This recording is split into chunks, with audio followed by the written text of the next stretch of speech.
After I've had time to play with this thing a little bit, I really like it actually.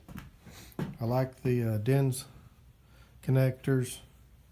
They seem to be really nice and easy to connect. It didn't come with a chart. It had one in the manual, so what I did is I copied that information onto an Excel spreadsheet and printed it out and laminated it onto the door panel for quick reference. And what little welding I did with it, actually, those settings seem to be pretty accurate for the machine. So I did try the stick weld function of it, and it worked flawlessly, as well as the MIG. And again, I don't have any gas, so I can't test the TIG torch, but everything else on it works great. A couple of items that I do not like is on the settings for your voltage when you're doing MIG. The wire speed and the voltage are tied together, so when you adjust the wire speed, the voltage goes up or down with your wire speed. It's pre-programmed into the computer on the inside the unit.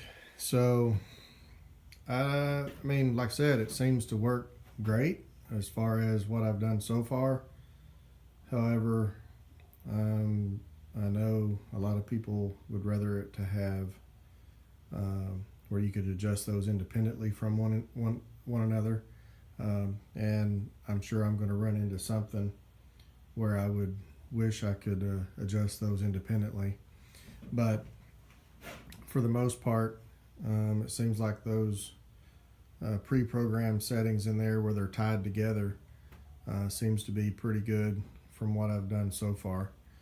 But other than that, can't think of anything else really that I don't like about it. Well, I guess the cart that I have it on is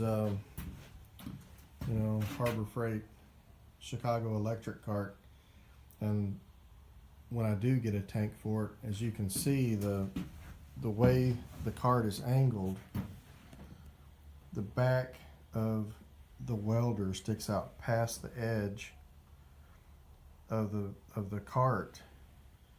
So when I get a gas tank, I'm going to have to, which I was probably going to get a small gas tank anyway, because I'm just using this as a hobby more than anything. But if you used to put a large gas tank on here, it's going to hit the backside of the welder. And in addition, I've read reviews on other welders, and this one would be no exception. The gas in line is right in the middle of the welder, and so if you have a tank that comes up here right behind your welder, well, then the gas line is right in the way. So you would need to get a 90-degree nipple right there so that it wouldn't interfere. But I'm trying to think if there's anything else that I don't really like. And I think that's about it.